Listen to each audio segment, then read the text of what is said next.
Hey, what's good, YouTube? It's your boy Will coming back with another update video, as well as a market update video. But before we begin, please remember to like and subscribe to the channel, as it does help with the YouTube algorithm. And don't forget, you can always look me up on IG or Twitter for other stock updates. But let's get into it.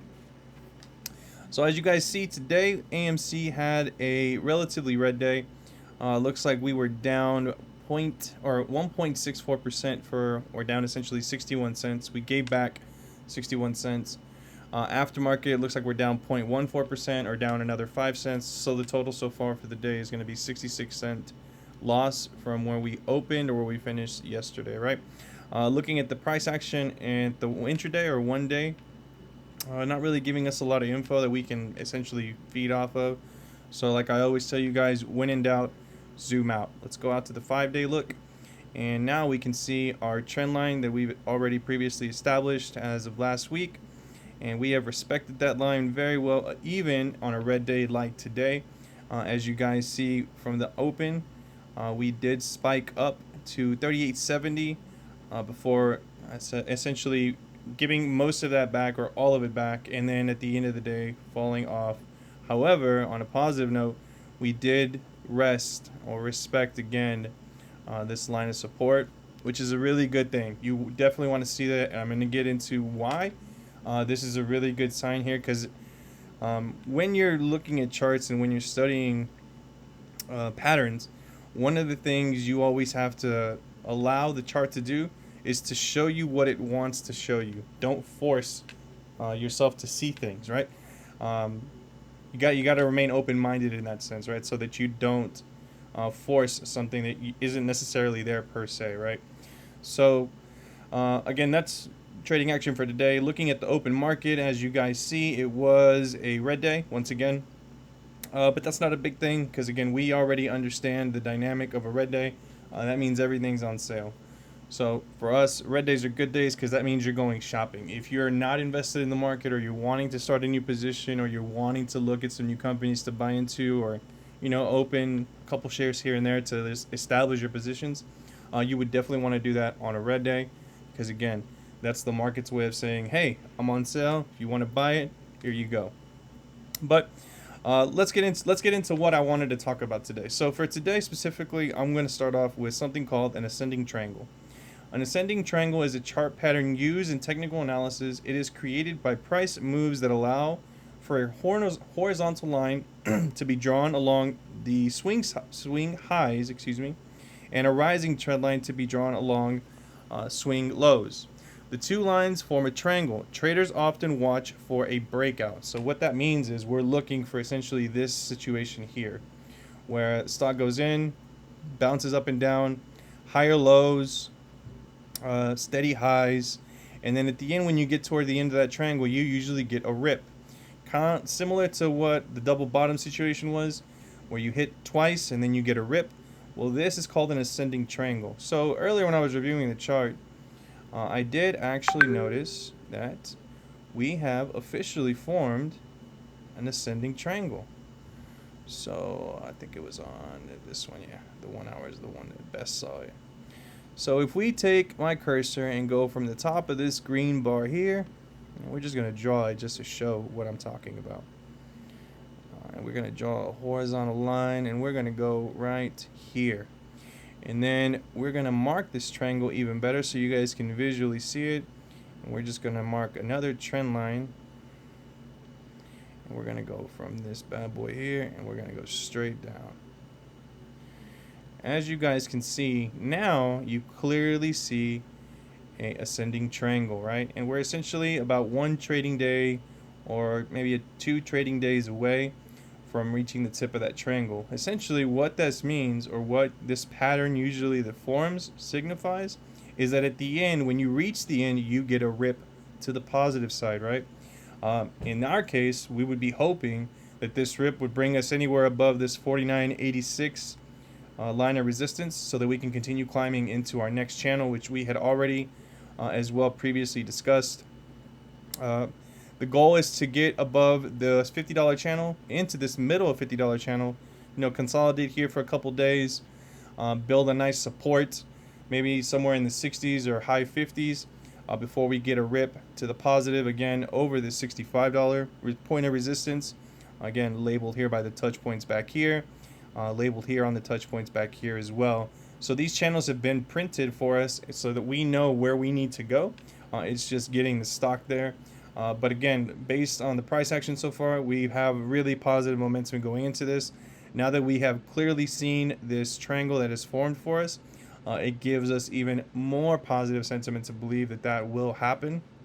But again, don't force patterns that you kind of have to see them when they want to show them to you. Sometimes they're clearly visible right away. Other times they're not as visible, right? There are people who just study charts just to look for these patterns.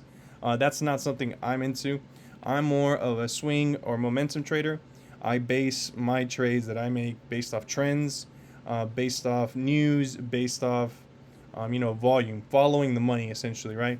You follow big money and add your money in so that your money is now more impacted as trends go up or swings go up. You enjoy that swing as well, right? And again, going back to the principles of the stock market, rule number one, you buy low, you sell high, okay? So that's kind of that for today as far as AMC. The other thing I wanted to talk about today was something called the VIX, because I noticed something while reviewing the charts today as well in the VIX. So this is the VIX, right? It's called the CBOE Market Vitality Index. So what is that? The VIX is a real-time market index representing the market's expectations for vitality over the coming 30 days. Investors use the VIX to measure the level of risk, fear, or stress in the market when making investment decisions, right? So this essentially is a scale of fear or emotion in the market. As you guys can see clearly, today alone, the VIX did have a nice spike, which can be a positive thing or it can be a negative thing. Normally, based off historic trends, when you see increases like this, that means something big is coming in the market, right? Obviously, if you've been in AMC over the last 8 or 9 months, what you're waiting for specifically is for the short squeeze to happen, essentially shorts to cover. This could be an indication that there is a lot of risk in the market, or that short sellers are facing a lot of risk, which is why you see this random spike, or this last, I guess, 2-day spike. But today's is pretty big. Today was a $3.66 swing, so that's a pretty big bar to add to the chart. Outside of that, I had already previously set this mark of 2150, which we did just barely break, but I had set this back, I want to say it was like past the last run up. So this was like late April, early May when I had set this alert, which did trigger today, which scared the hell out of me because I wasn't expecting it, to be honest. All of a sudden, just ding, ding, ding, and I'm trying to figure out why is my computer dinging, right? But nonetheless, the VIX does have a spike. It is clearly visible, so that's something else we need to be on the lookout for. Someone had asked me a question yesterday as well, signifying that what made me so positive or so affirmed that AMC would short squeeze. So I just wanted to take the time to answer that specific question, right? And I thought about what kind of ways I could address it, or how I could best address it to kind of reiterate my point so that you can kind of see what I'm seeing, or visually better understand where I'm coming from, right? So if everybody remembers back, we'll just go to the chart and make it easier. Back in January 27th, all over the news, this stock, which is GameStop, was literally all over the news. That's all anybody would talk about, right? So we'll just go and zoom in for the first part of the year, and we can give you a better visual, and we'll just do the 1 hour chart. It gives us a better spike. So January.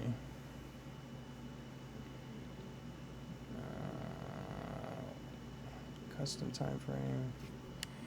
We'll do intraday. And we'll go custom. Yeah, we'll just use this one. That'll work. I'll use that. Okay. So now that I have my chart fixed and working with me, we'll go back to January's date so that we can show you, or I can show you where I'm coming from, or where I'm getting this bias from, or what's giving me this interpretation that AMC will have an epic squeeze, right? So we'll start from my birthday, January 15th, and just go through February 19th, right? And to give a better visual, we'll just zoom in even a little further and just focus on this. So this is GameStop back in late January, right? As you can see, the stock was trading in around 37, 40s for a while. Pretty much all of January, it was in the 40s and 30s. December, it was actually in the 17s. But essentially, it was trading relatively low, or essentially similar to the price action that AMC has now, in that vicinity, right? 30s, 40s, you get the picture. And all of a sudden, it seemed like almost at random, the media started reporting a lot of news that there was extreme high amounts of short shares on GameStop, right? And literally, it felt like in a matter of a week or a couple days, you saw GameStop go from the 30s and the 40s where AMC's at to, as you see here, $513.12.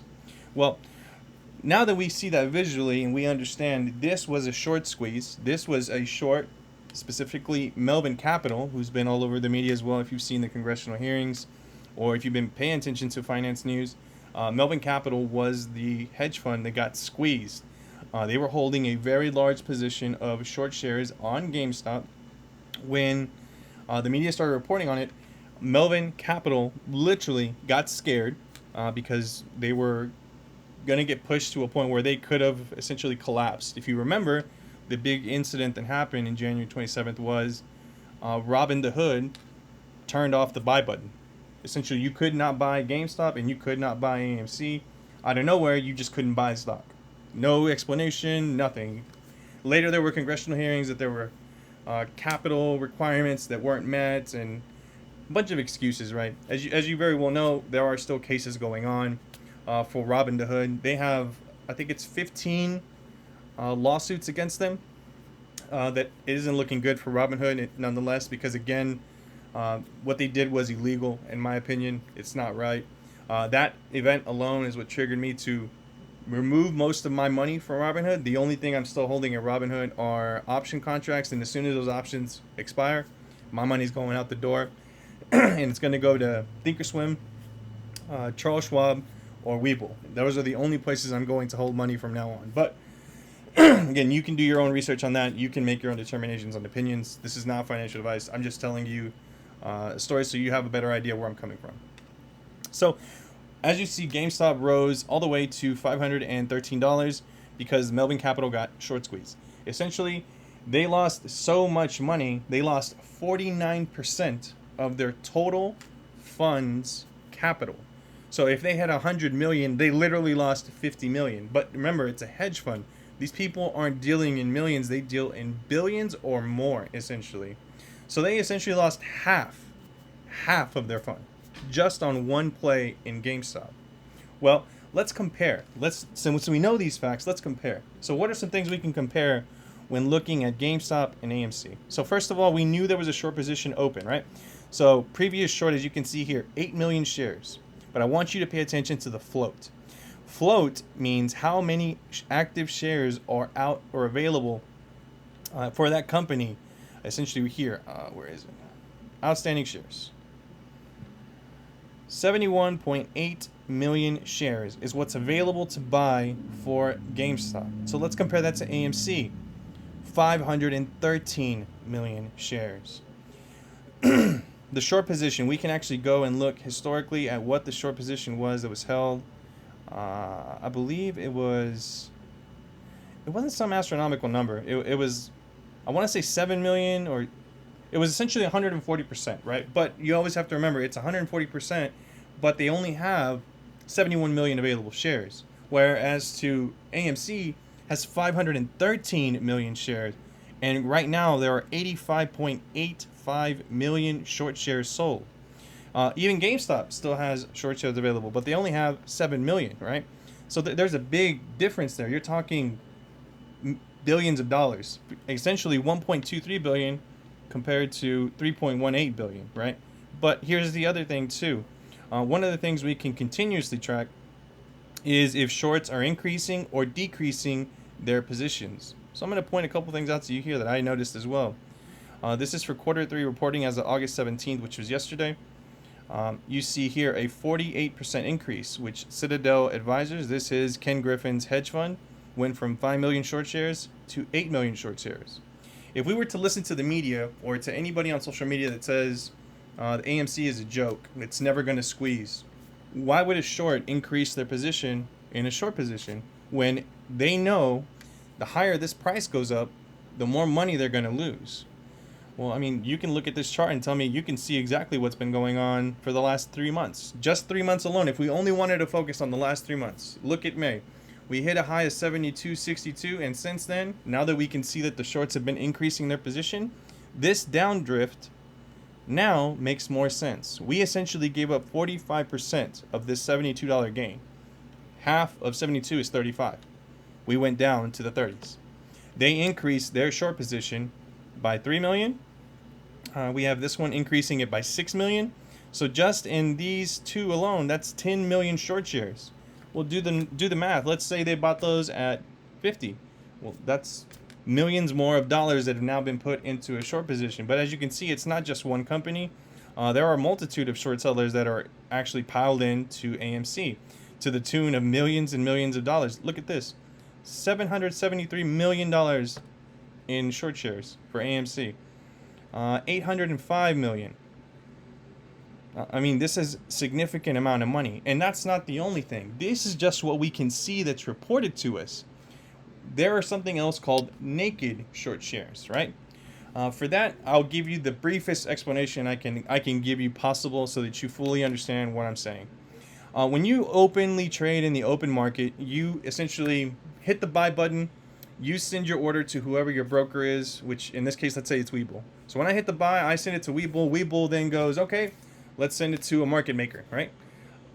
They forward that to a market maker. The market maker has to go out and find or locate the shares that you're wanting to buy so that they can put them into your account, and now you're holding a position. With short shares, it's different. A market maker, example, Virtu or Citadel, can literally go to the open market and say, I want to short 50 million shares. Remember, I had previously posted and talked about T+2, a 2-day settlement period, right? They don't have to locate the shares the day they short them. They can just say, I'm going to short them and then locate them later, which is where you get failure to delivers, right?